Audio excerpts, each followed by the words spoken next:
Welcome to English in a Minute. Have you heard this idiom in American English?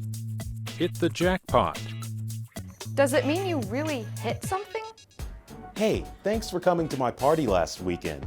I had so much fun. Your new apartment is awesome. And the neighborhood is really cool. Shops, restaurants, and close to your work. Yeah, I really hit the jackpot.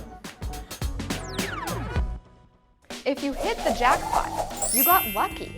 It means you got something very valuable. This saying actually comes from card games, where the winner takes home the money people bet to play. Have you hit the jackpot? Let us know. Leave us a comment or write us at learningenglish@voanews.com. You can also find us on Facebook, VOA Learning English.